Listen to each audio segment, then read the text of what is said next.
Assalamualaikum warahmatullahi wabarakatuh. Waalaikumsalam warahmatullahi wabarakatuh. Bismillahirrahmanirrahim.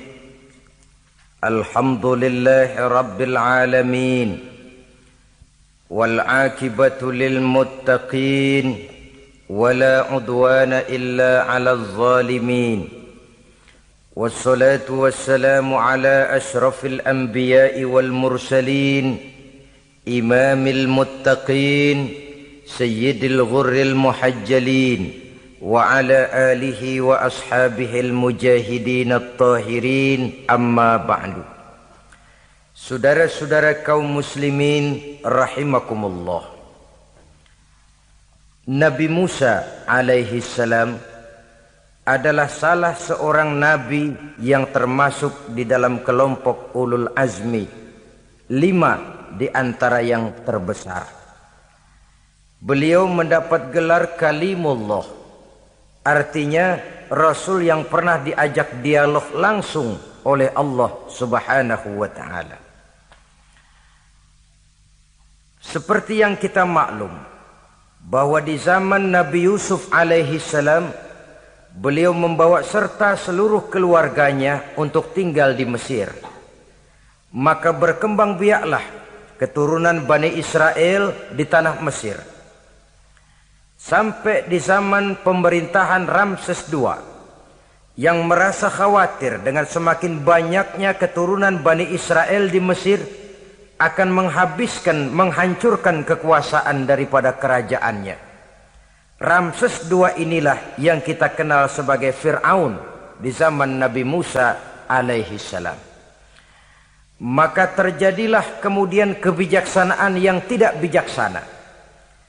Orang-orang tua dari Bani Israel dikerjakan secara paksa, membangun bangunan-bangunan mercusuar. Kemudian bayi-bayi dari Bani Israel dibunuh. Orang tuanya disuruh kerja paksa, bayi laki-lakinya dibunuh. Dengan target agar Bani Israel hapus dari permukaan bumi ini. Tetapi kehendak Allah pasti juga akan terjadi. Maka lahirlah Nabi Musa alaihi salam, yang kelahirannya disembunyikan oleh orang tuanya dari pengetahuan umum. Namun bagaimanapun disembunyikan, kekhawatiran itu datang juga di hati ibu Nabi Musa alaihi salam. Allah kemudian memberikan ilham kepada ibu daripada Nabi Musa. Masukkan anakmu ke dalam satu peti, hanyutkan di sungai Nil. Itu dilakukan oleh ibu Nabi Musa alaihi salam. Dimasukkannya bayi Musa ini ke dalam peti, ditutup rapat, dihanyutkan di sungai Nil. Kemudian ibu tadi memerintahkan saudara perempuannya untuk mengikuti kemana peti ini hanyut di bawah arus sungai Nil. Adapun peti ini kemudian hanyut dibawa oleh arus sungai Nil memasuki istana Fir'aun.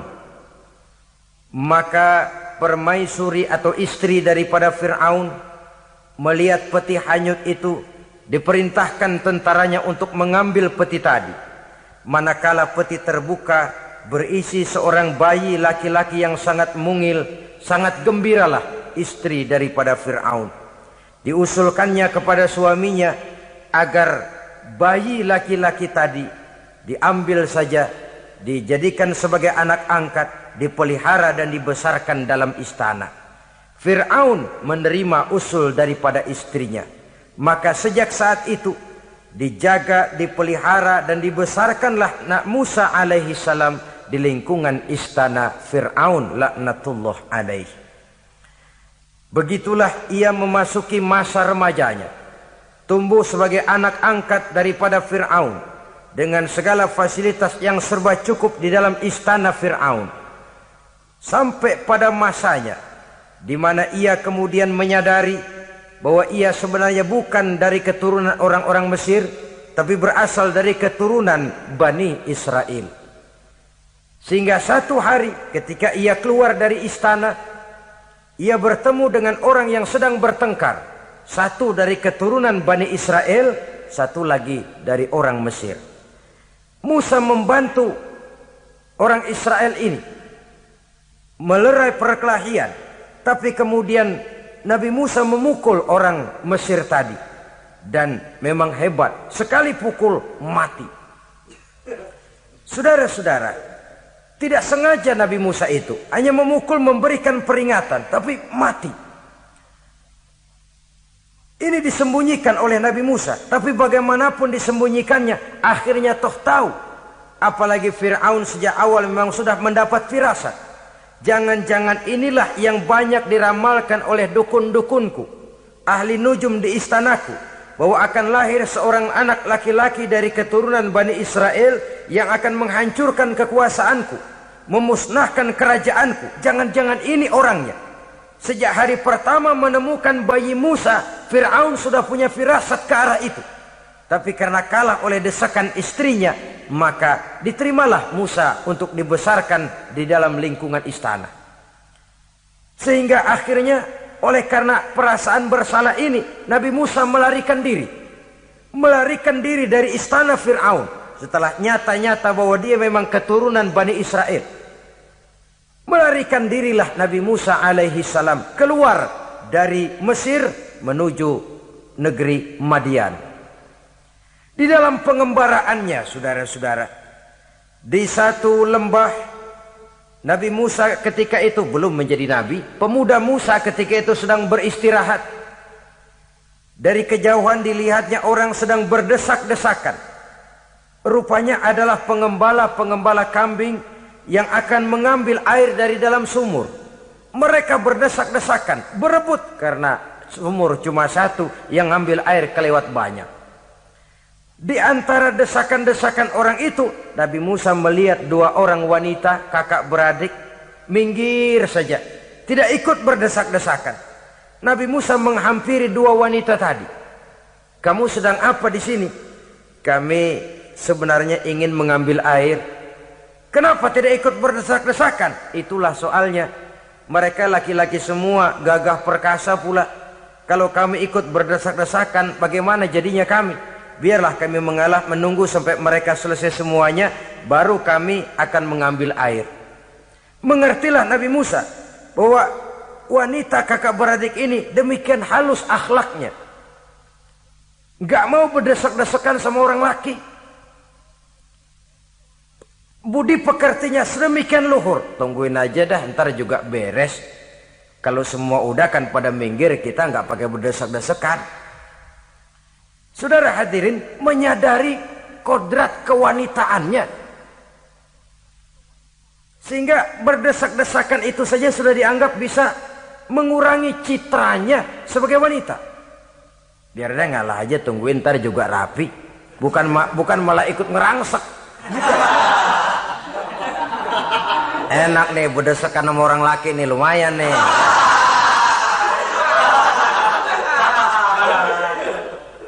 Sepintas itu saja sudah cukup bagi Nabi Musa, pemuda Musa, untuk menilai akhlak daripada wanita itu tadi. Oh, kalau kamu nunggu begini aja lama, kata Nabi Musa. Sudah, sini saya tolongin. Diambil embernya, Nabi Musa ikut berdesakan. Karena Nabi Musa memang kuat badannya, gak lama sudah dapat air. Sodorkan ke sana. Si wanita segera tahu bahwa pemuda ini begitu baik budi pekertinya, mau menolong orang yang dalam kesusahan. Akhirnya, bagaimana kalau kamu ikut saja ke rumah saya? Bapak saya sudah tua, senang hatinya kalau kamu ikut ke rumah, kenalan sama bapak saya. Ayolah, ayolah, berangkatlah. Dalam perjalanan, si wanita ini berjalan duluan, Nabi Musa di belakang. Kemudian Nabi Musa bilang, sebentar, saya duluan, kamu belakangan. Kenapa rupanya? Angin nakal bertiup menghembus pakaian si wanita, sehingga memberikan gambaran yang agak jelas tentang warna, bentuk, postur badan si wanita itu tadi. Sekarang Musa yang menunjukkan budi pekerti yang luhur. Gak mentang-mentang ditiup angin, nah mumpung nih.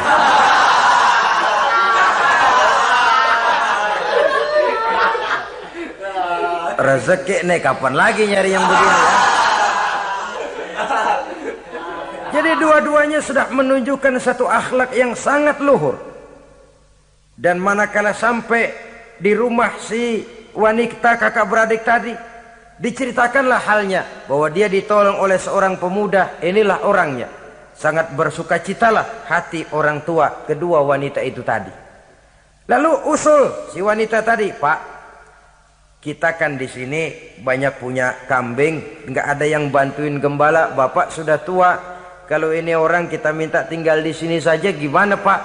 Ya terserah kamulah. Akhirnya Nabi Musa tinggal di sana. Menurut satu riwayat 8 tahun ikut mengembalakan kambing. Dan orang tua tadi tidak lain adalah Nabi Syuaib alaihi salam, yang pada akhirnya kemudian Nabi Musa dikawinkan dengan wanita itu tadi. Setelah berumah tangga, Nabi Musa ingat kembali bahwa ia sesungguhnya keluar dari Mesir karena menghindarkan diri. Bahwa kaumnya Bani Israel hidup di Mesir itu tertindas di bawah rezim kekuasaan Fir'aun yang zalim. Dikerjakan secara paksa, wanita dipermalukan, bayi-bayi laki-laki dibunuh. Tergerak hatinya. Dia sudah enak, punya mertua bijaksana, punya istri cantik, hidup tenang sebagai pengembala kambing. Tapi nurani kebangsaannya berontak. Saya tidak boleh bersenang-senang sementara bangsa saya ditindas. Saya tidak boleh menari di atas bangkai saudara saya. Saya tidak boleh tersenyum di atas penderitaan saudara-saudara saya. Saudara-saudara saya Bani Israel merintih di bawah penindasan Fir'aun. Saya harus membebaskan mereka. Diceritakanlah hal ini kepada mertuanya. Wah, ya kalau pakai bahasa mertua, saya mau kembali ke Mesir. Untuk apa Musa?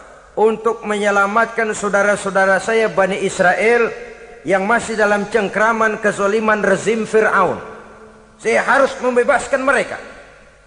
Ya kalau memang itu tekadmu nak, berangkatlah. Bapak mengiringimu dengan doa. Berangkatlah Nabi Musa bersama istrinya. Sampai ketika beliau sedang istirahat di satu lembah, dari kejauhan beliau melihat ada api menyala. Beliau berkata kepada istrinya, kau tunggu di sini. Tidak lama saya akan kembali. Saya akan menghampiri api itu. Berangkat Nabi Musa ke arah api menyala tadi. Makin didekati makin terang sinarnya. Sampai kemudian terdengar suara, ya Musa, inni ana rabbuka fakhla' na'laik. Innaka bil wadil muqaddasi tuwa wa ana akhtartuka fastami' lima yuha. Wahai Musa, akulah Tuhanmu, bukalah terompahmu. Sesungguhnya engkau berada di satu lembah yang disucikan bernama lembah tua. Aku telah memilihmu Musa, dan sekarang dengarlah apa yang diwahyukan kepadamu. Pada saat itulah turun wahyu pertama, dan resmilah sudah Nabi Musa diangkat menjadi Rasul oleh Allah Subhanahu wa ta'ala. Di satu lembah di Bukit Tursina. Apa wahyu yang pertama turun? Bunyinya, innani anallah, la ilaha illa ana fa'budni. Sesungguhnya aku inilah adalah benar-benar Tuhanmu. Tidak ada Allah selain daripada aku. Maka hendaklah engkau hanya beribadah menyembah kepadaku. Ini umum saudara. Semua Rasul yang diutus Allah, inilah ajaran prinsipnya. Anallah, la ilaha illa ana.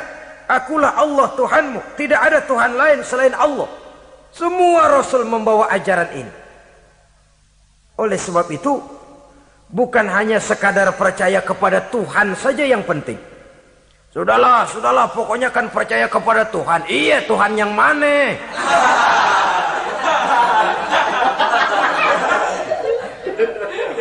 Sebab kalau sekadar percaya kepada Tuhan, rasanya semua agama percaya kepada Tuhan. Begitulah orang Hindu percaya kepada Tuhan, tapi Tuhan menurut mereka Trimurti, Wisnu, Siwa, Brahma. Orang Buddha percaya kepada Tuhan, tapi Tuhan dalam pandangan mereka ada Tuhan kecil Hinayana, ada Tuhan besar Mahayana. Orang Majusi juga percaya kepada Tuhan, tapi Tuhan dalam pandangan mereka ada Tuhan kebaikan namanya Ahriman, ada Tuhan kejahatan namanya Ahura Mazda. Orang Nasrani juga percaya kepada Tuhan, tapi Tuhan kata mereka dalam bentuk Trinitas. Tuhan Anak, Tuhan Bapa, Ruhul Kudus. Ini semua Tuhan dalam pandangan mereka. Jadi kalau sekadar percaya kepada Tuhan, percaya kepada Tuhan, percaya kepada Tuhan, Tuhan yang mana? Itu yang prinsip. Itu yang prinsip. Sebab salah kita dalam mempercayai Tuhan, kita akan terjebak ke dalam penyakit. Kalau tidak kufur, syirik. Dan dua-dua itu bapak moyangnya dosa.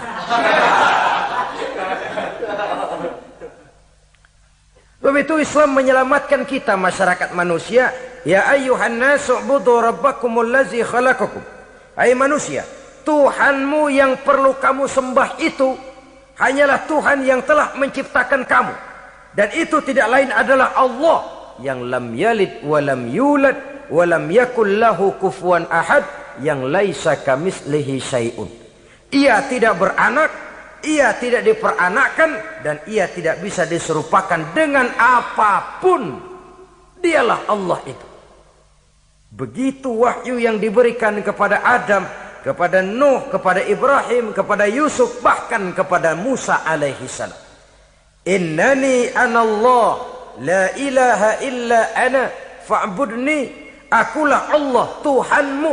Tidak ada Tuhan lain selain daripada aku Allah. Maka kepadakulah kamu hanya menyembah. Ini wahyu yang pertama turun, sudah berisi tauhid. Jadi hakikatnya agama Yahudi, saudara, adalah agama tauhid. Agama monoteis. Agama yang mengajarkan hanya ada satu Tuhan untuk seluruh alam. Dan Tuhan itu adalah Allah subhanahu wa ta'ala. Sebab itu syahadat orang Yahudi bunyinya begini. Shema Yisrael, Yahweh Elohenu, Yahweh Echad. Ini syahadatnya orang Yahudi. Itu perbedaan bahasa Suryani Ibrani dengan bahasa Arab. Kita Isma itu bahasa Arab, dia Shema. Isma, Shema. Shema Yisrael, Yahweh Elohenu, Yahweh Echad. Ahad Echad.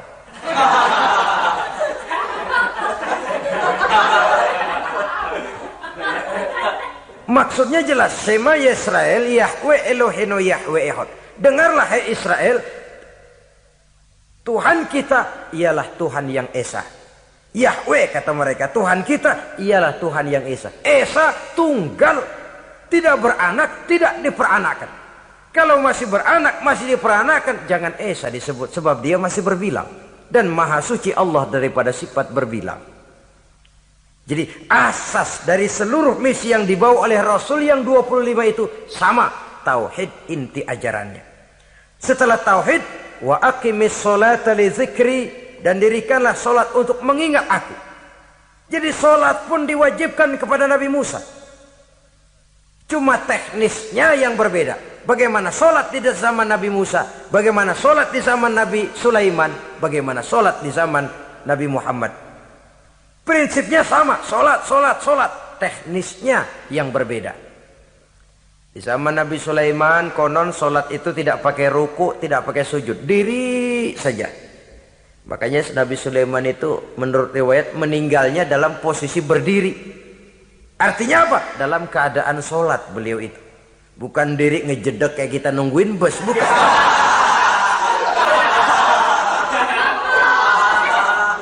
Berdiri dalam kondisi solat. Tapi yang jelas solat itu setiap Nabi. Hanya teknisnya saja yang berbeda.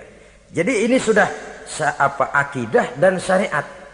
Akulah Allah Tuhanmu, tidak ada Tuhan lain selain aku. Ini kan akidah. Yang kedua, wa aqimis sholata li dzikri, syariat. Dirikan solat untuk mengingat aku. Inna sa'ata atiyatun, sesungguhnya kiamat itu pasti akan datang. Ini juga sudah urusan beriman, percaya kepada yang gaib. Saudara-saudara kaum muslimin rahimakumullah. Setelah mendapat wahyu ini, turunlah perintah Allah kepada Nabi Musa. Apa kata Allah? Izhab ila fir'auna innahu tagha. Sekarang Musa, berangkatlah kamu menuju Fir'aun. Ia telah melampaui batas. Berangkatlah kamu ke sana Musa, hadapi Fir'aun, sampaikan dakwah ini, ia telah melampaui batas. Innahu tagha, ia telah berlebih-lebihan. Nah, saudara-saudara, jadi dua fungsi sudah. Kalau pada mulanya Nabi Musa berniat kembali ke Mesir hanya untuk membebaskan kaumnya Bani Israel, sekarang malah bertambah. Tidak hanya sekedar itu, malah lebih utama adalah menyampaikan risalah, menyampaikan misi kerasulannya, menyadarkan Fir'aun, menegakkan tauhid, mengembangkan syariat. Bertambahlah tugas Nabi Musa sebagai pejuang bangsa, juga sebagai mujahid, pejuang agama. Pada mulanya sebagai pejuang bangsa tuh. Artinya Nabi Musa ini kembali kepada Fir'aun di Mesir, tujuannya tadi kan cuma untuk membebaskan Bani Israel kaumnya. Ini pejuang bangsa. Tapi di tengah jalan ia mendapat wahyu. Berangkat kau kepada Fir'aun, innahu tagha, ia telah melampaui batas. Sadarkan dirinya, canangkan tauhid, sampaikan syariat. Bertambahlah tugasnya. Lebih daripada sekedar pejuang bangsa, ia juga pejuang agama, pejuang tauhid. Dwi fungsi. Kadang-kadang ada pejuang agama tapi tidak pejuang bangsa. Kadang-kadang ada pejuang bangsa tapi tidak pejuang agama. Nah, saudara-saudara kaum muslimin rahimakumullah, idealnya ya kedua-duanya. Ya pejuang agama, ya pejuang bangsa juga. Mendapat tugas seperti ini, apa permohonan Nabi Musa alaihi salam?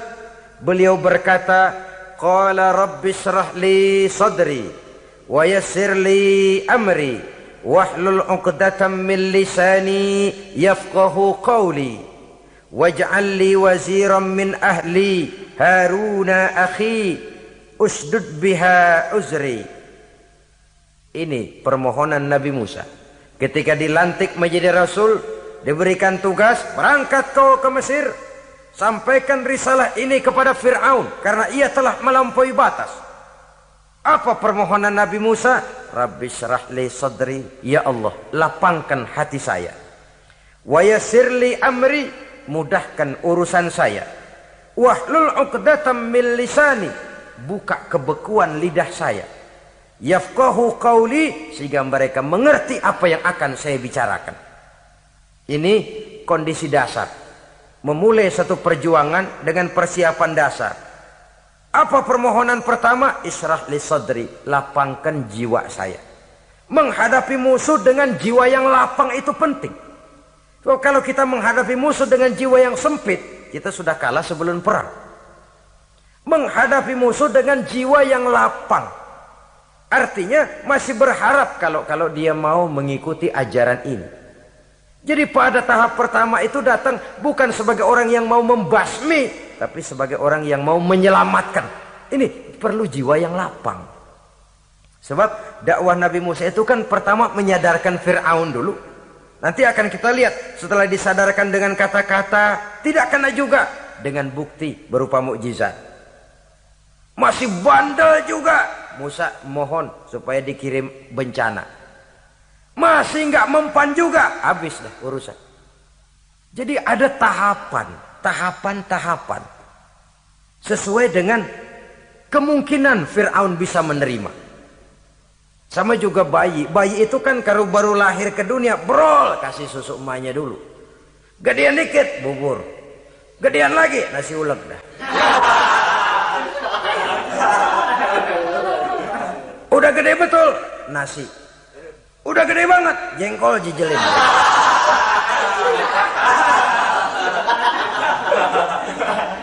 Jadi ada semacam tahapan. Kalau begitu lahir dikasih jengkol kan habis. Peringatan dulu. Setelah peringatan, bukti berupa mukjizat. Dihadapkan dengan sihir, menang mukjizat. Masih tidak mempan juga, teguran, dikirimkan azab, dikirimkan bencana. Masih tidak mempan juga, sudah ditenggelamkan oleh Allah di Lautan Merah. Itu akan kita ceritakan kemudian nanti. Jadi apa yang diminta oleh Nabi Musa, ya Allah, lapangkan hati saya menghadapi Fir'aun ini. Fir'aun CS, Fir'aun, Haman dan lain-lain. Dan jangan lupa Fir'aun itu cuma ya hakikat tapi juga simbol. Hakikatnya memang ada yang namanya Fir'aun itu. Simbol karena Fir'aun selalu berkembang. Di setiap zaman, di setiap tempat, Fir'aun selalu ada. Cuma liciknya Fir'aun ini kemana dia pindah, ke situ dia ganti nama. Orang sering lupa, padahal isinya Fir'aun. Namanya bisa Hitler, namanya bisa Mussolini, namanya bisa Stalin, tapi isinya Fir'aun. Kemana dia tinggal, di situ dia ganti nama. Simbol dari kekuasaan yang terlepas dari kontrol iman. Simbol dari kekuasaan yang menyebabkan orang lupa diri dan lupa daratan. Dan sebenarnya mah Fir'aun mulanya cuman raja tuh, raja doangan dia. Cuman kelamaan jadi raja, kagak mau turun-turun. Akhirnya dia menganggap tidak ada yang lebih tinggi daripadanya. Apalagi ketika Nabi Musa datang mengajarkan ada Tuhan lain, yaitu ada Tuhan yang sebenarnya, yaitu Allah. Lah Fir'aun sampai kepada puncak kekurang ajarannya, memproklamirkan diri sebagai Tuhan. Ana rabbukumul a'la. Bukan karena kebodohannya sebenarnya, tapi karena gengsi kekuasaannya. Nah ini, gengsi kekuasaan ini sering menyebabkan orang overacting. Fir'aun bukan bodoh, bukan. Fir'aun bukan tidak tahu kalau Musa itu benar, tahu. Fir'aun bukan tidak ngerti kalau itu mukjizat, sihir kalah, tahu. Tapi gengsi kekuasaan. Gua kan raja, masa di depan rakyat tunduk sama Musa, gengsi dong.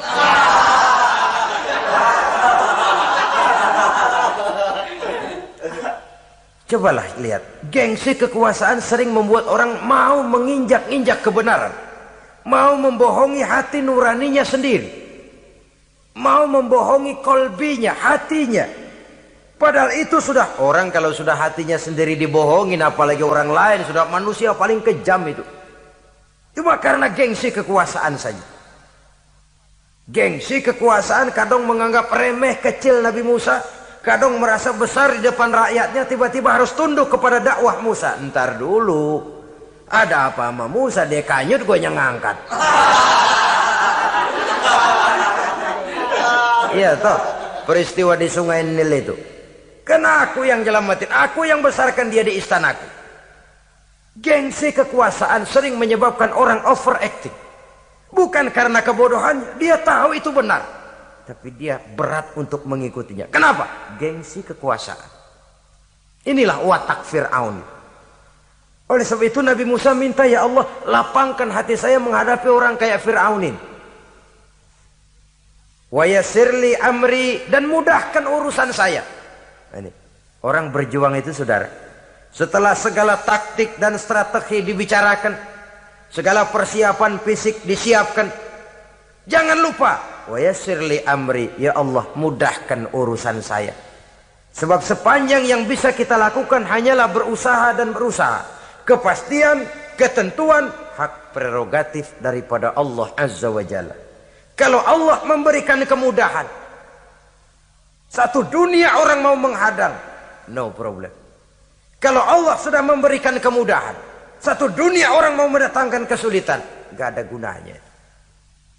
Wa yassirli amri, mudahkan kiranya urusan saya ini ya Allah. Karena sudah terbayang oleh Musa. Pertama, faktor psikologis. Bagaimanapun Fir'aun itu kan bapak angkat sendiri. Ya orang kalau nasihatin orang lain barangkali nggak terlalu jadi beban moral. Tapi kalau sudah menasehati orang yang pernah mengasuh dan membesarkan dia, itu kan beban moral. Sulit posisi ini. Apalagi kekuasaan mutlak berada di tangannya, tentaranya gagah perkasa. Wa yassirli amri, mudahkanlah urusan saya ya Allah. Lapangkan hati, mudahkan urusan. Saudara-saudara kaum muslimin rahimakumullah. Permohonan yang ketiga dari Nabi Musa, setelah minta dilapangkan hati dan dimudahkan urusan, wahlul 'uqdatam min lisani, bukalah kebekuan lidahku. Satu riwayat menjelaskan bahwa Nabi Musa memang agak gagap kalau bicara. Riwayat lain menjelaskan bahwa beliau agak sedikit cadel. Tapi yang jelas, minta agar dibukakan kebekuan lidah. Ini mengandung satu pelajaran. bahwa cara menyampaikan sesuatu akan sangat menentukan sesuatu itu sendiri. Sesuatu yang baik, kalau salah cara kita mengucapkannya, salah cara kita menyampaikannya, jadi tidak baik kesan orang. Ini soal ucapan. Soal hati itu Allah saja yang tahu. Tapi kan orang sebelum tahu hati ini, omongan yang didengar, tingkah laku yang dilihat. Maka ini yang diminta oleh Nabi Musa alaihissalam. Misi risalah ini berat. Menyampaikan pesan ilahi ini tidak ringan. Kalau salah saja ngomong, akan timbul kesalah pengertian. Oleh sebab itu, wahlul 'uqdatam min lisani, bukalah kebekuan lidah saya ini, supaya lancar bicara untuk menyampaikan yang hak, menghancurkan yang batil. Cara kita menyuguhkan sesuatu sangat menentukan sesuatu itu sendiri. Saudara datang ke rumah saya, yang saya suguhkan cuma segelas teh pahit dan singkong goreng, tapi kalau dengan kata-kata yang menyentuh, enak didengar telinga, nggak berasa tuh singkong goreng. Sebaliknya yang disuguhkan makanan mahal, mewah, lezat, caranya kasar, omongannya nggak enak didengar. Makan dah sikat abis ini, gue tau lu lapar abis ini.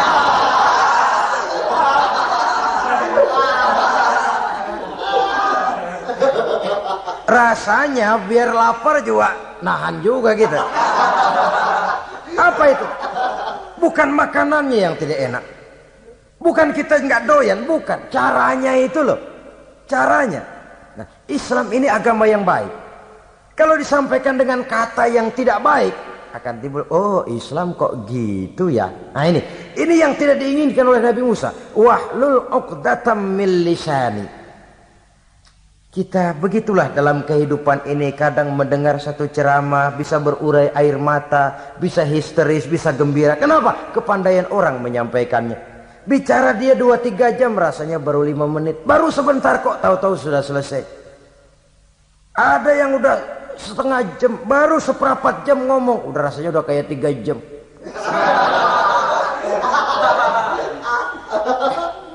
Kita udah berbisikkan, udah dah.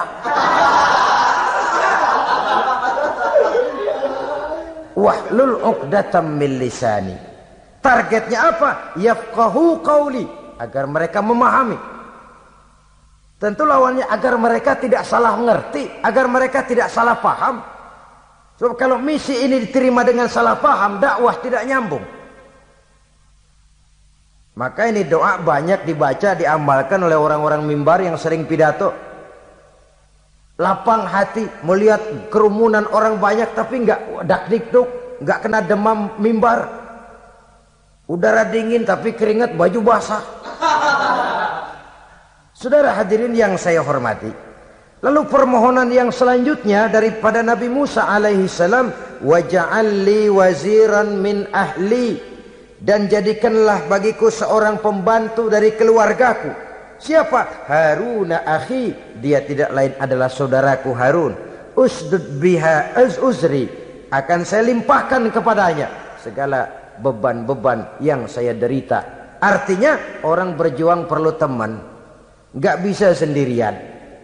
Nggak, bagaimanapun hebatnya kita tetap memerlukan bantuan daripada orang lain.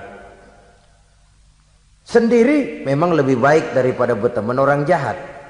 Tapi berdua lebih baik daripada sendiri. Bertiga lebih baik daripada berdua. Makin banyak, makin baik. Untuk satu persoalan yang besar, memerlukan kebersamaan. Begitulah Nabi Musa memberikan contoh. Saya tidak bisa berjuang sendiri. Saya minta dibantu oleh saudara saya Harun. Jadikan dia pembantu saya. Tempat saya membagi suka dan duka dalam perjuangan ini. Tempat saya bercerita, tempat saya mengeluh, tempat saya melarikan persoalan. Sebab beban hati itu akan berkurang kalau kita ada tempat kita bercerita. Nah, saudara-saudara, berangkatlah Nabi Musa ke Mesir. Kemudian mulai menyampaikan dakwahnya kepada Fir'aun, laknatullah alaih. Fir'aun mendengar Musa datang kembali. Kemudian terjadilah forum dakwah itu. Apa kata Fir'aun? Musa, kamu kemana saja? Saya pergi ke Madian.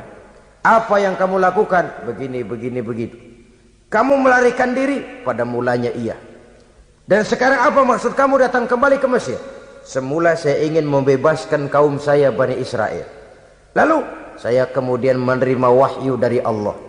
Ditugaskan, diperintahkan langsung oleh Allah, Sang Maha Komandan, untuk datang menemui Tuhan, menyadarkan Tuhan dari kesesatan selama ini. Siapa Allah itu Musa? Allah adalah Tuhan saya dan Tuhan-Tuhan juga dan Tuhan seluruh alam ini. Baru nih Musa, saya baru dengar nih ada yang begini nih. Tuhanlah pakai nggak kelihatan, Tuhanlah cuma satu, yang Tuhannya banyak aja masih kelaparan.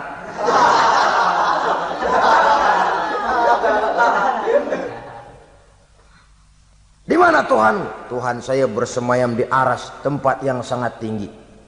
Hei Haman, kata Fir'aun kepada Perdana Menterinya, bikin menara yang tinggi, bikin rakyat kerja paksa lagi, bikin menara tinggi, naik Fir'aun ke atasnya, ngelepas panah dari atasnya. Menurut satu riwayat, panah itu ditangkap oleh malaikat, ditublaskan ke ikan, lalu dikembalikan lagi kepada Fir'aun dalam kondisi di mana panah itu berdarah.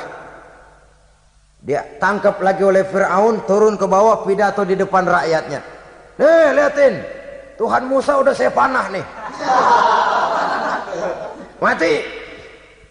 Saudara hadirin yang saya hormati, dengan segala macam dalih Fir'aun mencoba mengingkari dakwah Nabi Musa alaihi salam. Baiklah Musa, andai kata kamu benar, apa buktinya? Tuhan mau apa? Kamu sanggup menandingi tukang sihir saya? Insya Allah. Ayo kumpul tukang sihir, kumpul. Kumpulkan tukang sihir, dilepaskan tali-tali kecil, berubah jadi ular mengejar Musa. Musa oleh Allah difirmankan, lemparkan tongkatmu Musa. Musa melemparkan tongkatnya. Tongkat Musa kemudian berubah menjadi ular besar yang menerkam ular-ular kecil tadi. Habis itu ular kecil ciptaan tukang sihir Fir'aun. Begitu hebat mukjizat yang diberikan Nabi Musa, dan Fir'aun tahu itu mukjizat, tapi dia ingkar juga, tidak mau beriman. Sudah nyata bukti, sudah jelas saksi, dia tetap ingkar. Akhirnya Nabi Musa berdoa memohon kepada Allah, Rabbana innaka ataita fir'auna wa mala'ahu zinatan wa amwalan fil hayatid dunya. Wahai Allah, sungguh engkau telah memberikan kepada Fir'aun dan para pembesarnya zinatan, segala macam perhiasan, wa amwalan, dan segala macam harta benda, fil hayatid dunya, di dalam kehidupan dunia ini. Rabbana liyudillu an sabilik, semuanya hanya menyebabkan mereka jadi sesat dari jalanmu. Rabbana tmis ala amwalihim, ya Allah binasakanlah mereka di dalam hartanya.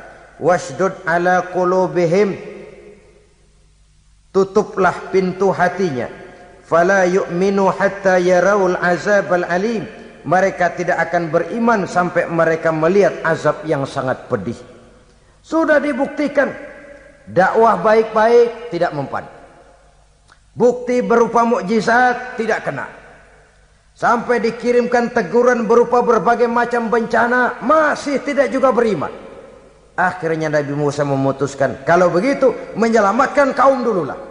Kaumnya Bani Israel dibebaskan dari perbudakan, dibawa oleh Musa keluar dari Fir'aun, dari Mesir, dikejar oleh Fir'aun. Dalam pengejaran ini sampailah Nabi Musa di tepian Laut Merah. Buntu, depan laut, belakang tentara Fir'aun. Maju kecebur, mundur kepergok musuh, nggak ada pilihan lain.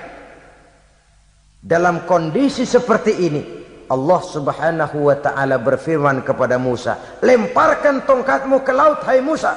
Musa melemparkan tongkatnya ke laut. Terjadilah mukjizat. Laut terbelah, jalan muncul ke permukaan laut. Lewat Musa di jalan itu, Fir'aun terus mengejar. Ketika Musa sampai di tepian sebelah sana, Fir'aun masih di tengah jalan. Laut menutup kembali, hilang itu jalanan. Fir'aun dan seluruh tentaranya tenggelam di Lautan Merah, mati. Pada saat kondisi seperti itulah Fir'aun dalam keadaan menghadapi sakaratul maut, napas cengap-cengap, hampir putus di leher, berkata dia, amantu bi Rabbi Musa wa Harun. Kalau begini mah saya juga percaya dah sama Tuhan. Percaya dah sama Tuhannya Musa dan Tuhannya Harun. Kata malaikat maut, kemarin kemana mas?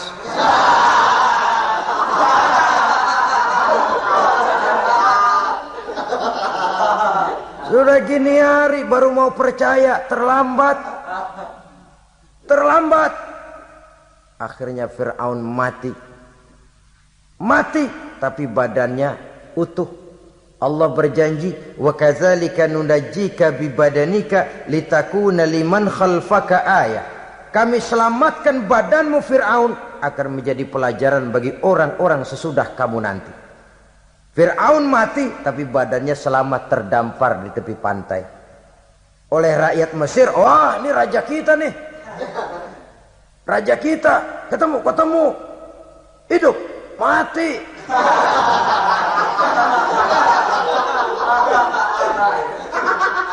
Kemudian sesuai dengan tradisi raja waktu itu, dimumilah badannya, diawetkan. Sehingga sampai sekarang jenazah atau jasad daripada Fir'aun ini masih tersimpan dengan baik di museum negara di Mesir itu. Saudara-saudara kaum muslimin rahimakumullah. Jadi satu hal yang bisa kita ambil pelajaran daripada riwayat perjalanan dakwah Nabi Musa ini, bahwa dakwah menyampaikan risalah memang bukan jalan lurus dan licin bertabur bunga di kanan kirinya. Dakwah menyampaikan pesan agama, jalannya berliku, berbelok, menanjak, menurun, banyak onak dan duri di sekelilingnya. Yang paling makan hati adalah apabila sudah berdakwah kepada penguasa yang zalim, seperti halnya Fir'aun ini. Bagaimanapun ia punya kekuasaan, ia punya tentara, ia bisa menghitamkan yang putih, ia bisa memutihkan yang hitam. Kalau bukan iman yang jadi landasan moral dalam perjuangan, orang mudah frustasi. Kalau berdakwah kepada rakyat kecil, resiko kurang. Kalau berdakwah kepada para pengusaha, resiko kurang. Kalau berdakwah kepada kelompok-kelompok yang tidak memegang kekuasaan, resiko kurang. Tapi kalau sudah kelompok memegang kekuasaan, yang tersinggung gengsi kekuasaannya, disitulah resikonya sedemikian besar. Ini yang dihadapi oleh Nabi Musa alaihi salam. Tapi yang dijalaninya dengan tabah, dengan tekun. Karena kebenaran memang bisa ditekan, tapi satu hal yang jelas, kebenaran sama sekali tidak akan bisa dikalahkan. Buat sementara dia bisa ditekan, tapi lambat atau cepat dia pasti akan muncul ke permukaan, dan kebenaran jugalah yang akan tampil sebagai pemenang. Sebenarnya kurang apa Fir'aun? Kekuasaan mutlak berada di tangannya. Seluruh menteri-menterinya adalah pendukungnya belaka. Rakyat dipaksa untuk takut dan taat kepadanya. Dia adalah kekuasaan tunggal di Mesir. Sementara kaum Bani Israel berada di bawah penjajahannya, penindasannya, kesewenang-wenangannya. Dan bahkan ketika Nabi Musa sudah menyampaikan dakwahnya, Fir'aun malah sempat mengungkap jasa. Musa, kamu kok sekarang bisa begitu? Enggak ingat ya dulu kamu hanyut di sungai Nil, istri saya kan yang angkat, saya yang besarkan di istana saya. Kok sekarang kamu bisa ngelawan saya sih? Ini biasa. Apa jawab Nabi Musa? Kenikmatan yang kau berikan kepada saya belum seberapa ketimbang penghinaanmu kepada kaum saya Bani Israel. Jangan kau menyangka Fir'aun, kalau saya kau bikin senang, saya lalu akan mau mengkhianati bangsa saya sendiri. Tidak.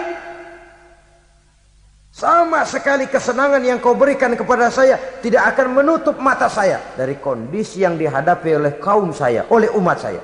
Mereka tersiksa, mereka menderita, mereka merana. Haruskah saya lupakan mereka cuma karena saya sudah tinggal di istanamu, engkau yang membesarkan? Padahal kau pun membesarkan saya bukan karena kemauanmu. Desakan daripada istrimu. Jangan ngitung-ngitung jasa Fir'aun. Andai katamu jasamu ada kepada saya, belum seberapa ketimbang penghinaanmu kepada bangsa saya Bani Israel. Di situ Nabi Musa menunjukkan sifat nasionalisme yang sangat tinggi, rasa nasionalisme yang sangat mendalam. Kadang-kadang kan orang ya seperti di zaman penjajahan Belanda, karena diangkat jadi tuan tanah, bangsanya sendiri diinjak-injak. Karena diangkat jadi centeng dikit dah, kumis mbaplang dah, bukan main. Bangsanya sendiri diinjak-injak. Fir'aun mengingatkan ini.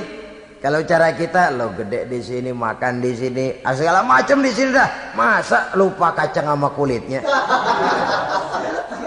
Kasarnya mah lu bisa begini nih, Musa nih, gue yang ngerawatin lo. Saya yang menjagamu, mengangkatmu dari sungai Nil. Masa sekarang sudah gede begini kamu mau berhadapan dengan saya? Punya pikiran dong dikit kalau cara kita. Mikir dong, mikir. Dulu lagi kayu di Nil, siapa yang angkat? Musa tidak membantah. Betul itu Fir'aun, betul. Tapi apalah artinya semua itu ketimbang penghinaan yang engkau berikan kepada bangsa saya? Saya tidak mungkin menari-nari di atas bangkai umat saya. Saya tidak mungkin bersenang-senang di atas penderitaan kaum saya. Dan saya tidak mungkin senyum ceria di atas derita daripada kaum saya. Dengan tidak melupakan jasamu, saya tidak akan merubah pendirian saya. Saya ingin membebaskan penjajahan. Saya ingin membebaskan kaum saya Bani Israel dari belenggu penindasan. Kalau engkau sudah tidak mau mendengar dakwah yang saya sampaikan, tidak mau bertuhan Allah, tidak mau menyembah kepadanya, tetap dengan keangkuhan dan kesombonganmu sekarang ini, okelah, berjalanlah dengan keyakinanmu. Tapi saya harus membebaskan kaum saya Bani Israel. Saudara-saudara kaum muslimin rahimakumullah, itulah jalan dakwah, jalan menyampaikan risalah agama, risalah Islam. Sekali lagi, bukan jalan lurus bertabur bunga. Tapi agama memberikan ajaran, balighu anni walau ayat. Sampaikan dari aku walaupun cuma sekedar satu ayat saja. Tugas ini memang mulia tapi berat. Tugas ini memang terhormat tapi penuh resiko.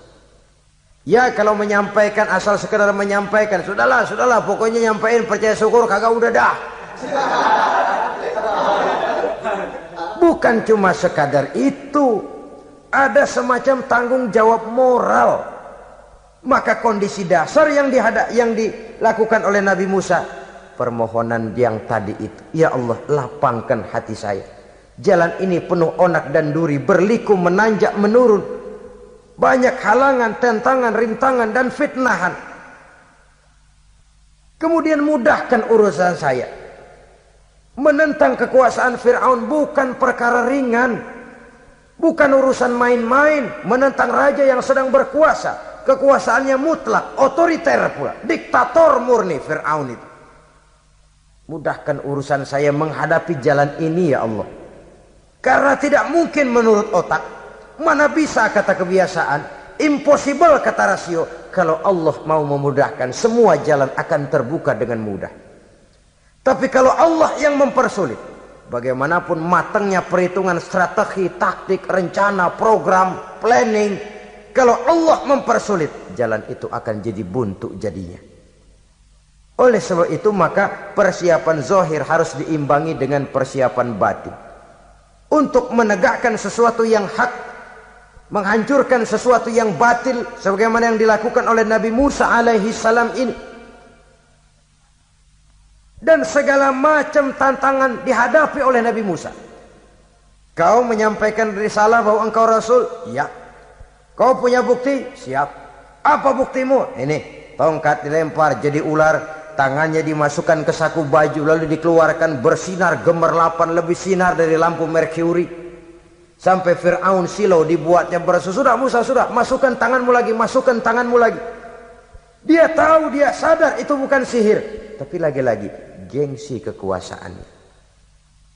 Sehingga pantas kalau Nabi pernah bersabda, afdalul jihad kalimatu haqqin inda imamin jair. Jihad yang paling besar adalah mengucapkan kebenaran di depan penguasa yang zalim. menyampaikan kebenaran di hadapan penguasa yang zalim. Tapi kan berat, saudara, sulit, apalagi kalau belum apa-apa udah ngeri.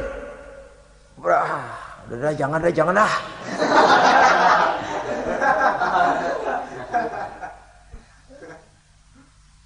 Itu sebabnya Ishrah li sadri, lapangkan hati saya. Saya tidak punya kepentingan apa-apa kecuali menyampaikan kebenaran. Kalau sudah ada kepentingan pribadi, itu yang sering jadi handicap. Itu yang sering jadi jurang pemisah antara kita dengan orang yang akan kita sampaikan kebenaran tadi. Saudara-saudara kaum muslimin rahimakumullah, maka terasa benar relevannya doa yang diajarkan oleh Rasul kepada kita. Allahumma arinal haqqa haqqa warzuqna ittiba'ah wa arinal batila batilan warzuqna ijtinabah. Ya Allah, tunjukkan kepada saya bahwa yang benar itu benar, berikan saya kekuatan untuk mengikutinya. Ya Allah, tunjukkan kepada saya bahwa yang salah itu salah, berikan saya kekuatan menghindarinya. Kenapa? Orang sering tahu bahwa itu benar, tapi tidak berdaya mengikutinya. Seperti Fir'aun, tahu bahwa Musa itu benar.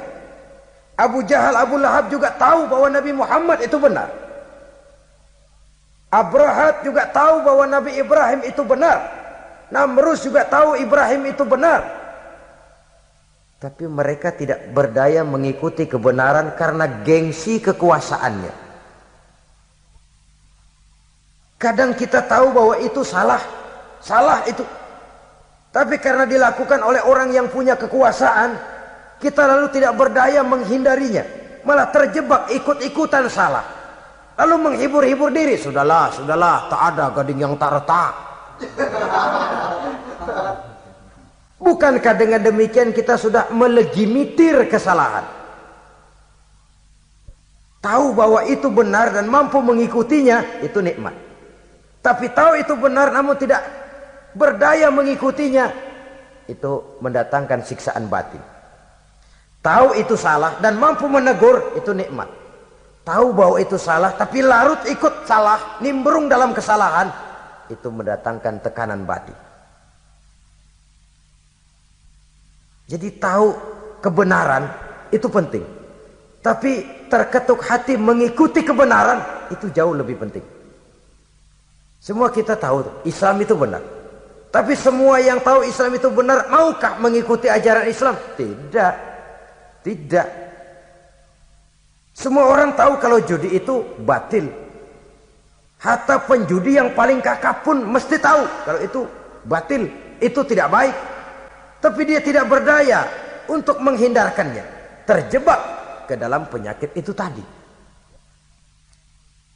Oleh sebab itu, saudara-saudara kaum muslimin yang saya cintai, tidak ada satu ucapan yang lebih baik. Dalam istilah Quran itu Allah menjelaskan, wa man ahsanu qawlan mimman da'a ila Allah wa amila salihan wa qala innani minal muslimin. Ucapan siapakah yang lebih baik dalam hidup ini selain daripada mimman da'a ila Allah, selain daripada ucapan orang-orang yang menyeru ke jalan Allah, orang-orang yang menyadarkan kepada agama. Ini jalan Allah, mari ikuti. Itu jalan setan, mari tinggalkan. Wa amila salihan, tidak cukup sekedar berdakwah mengajak orang ke jalan Allah, dia juga beramal soleh. Dia bangun rumah sakit, dia bangun madrasah, dia bangun masjid, dia makmurkan majelis taklim, dia santuni yatim piatu. Wa qala innani minal muslimin, seraya berkata, saya termasuk orang yang berserah diri kepada Allah. Da'a ila Allah wa amila salihan wa qala innani minal muslimin. Menyerukan manusia ke jalan Allah, beramal soleh, dakwah bil hal kata orang sekarang.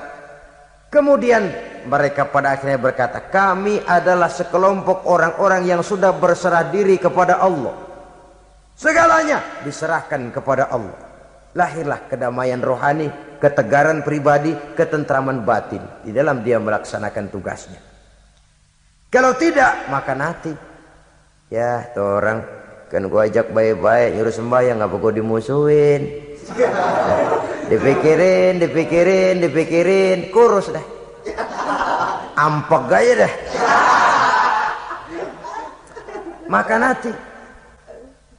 Soal orang mau beriman atau tidak itu bukan urusan kita. Tugas kita hanya sekedar penyampai. Tugas Rasul hanya sekedar penyampai. Kalau dakwah sudah disampaikan, metode sudah disusun, pendekatan sudah baik, tapi orang tidak mau beriman, Allahumma inni qad ballaghtu, ya Allah sudah saya sampaikan, ya Allah sudah saya peringatkan, ya Allah sudah saya sampaikan, ya Allah sudah saya tegur. Kalau toh tetap begitu juga, sudah saya sampaikan ya Allah. Di sana kelapangan lalu tumbuh. Jadi dengan kata lain, kita hanya berusaha, hidayah adalah di tangan Allah. Oleh sebab itu, kita ini termasuk yang bersyukur telah mendapat limpahan hidayah ini. Kalau kita lihat Fir'aun CS termasuk Haman, Perdana Menterinya, dan seluruh bala tentaranya, kurang apa? Mereka lihat mukjizat. Mereka saksikan kebesaran Allah. Di dunia juga mereka sudah dikirim bencana, teguran kepada mereka, entah tidak juga beriman. Dan strategi Nabi Musa mula-mula dialog, diajak ngomong, diajak bicara, diajak mikir, tukar pikiran. Allah itu begini-begini, oh tidak bisa, iya begini begitu. Masih tidak percaya juga, dibuktikan mukjizat, tongkat jadi ular, tangan bisa mengeluarkan sinar. Masih ingkar juga, keluar doanya nih, doa yang ada dalam surah Yunus ayat 88-89. Rabbana tmis ala amwalihim, ya Allah cukup dah. Seruan sudah disampaikan, peringatan sudah diberikan, mukjizat sudah mereka lihat, tapi nggak juga mau beriman. Buresin aja harta bendanya dah. Habisin dah.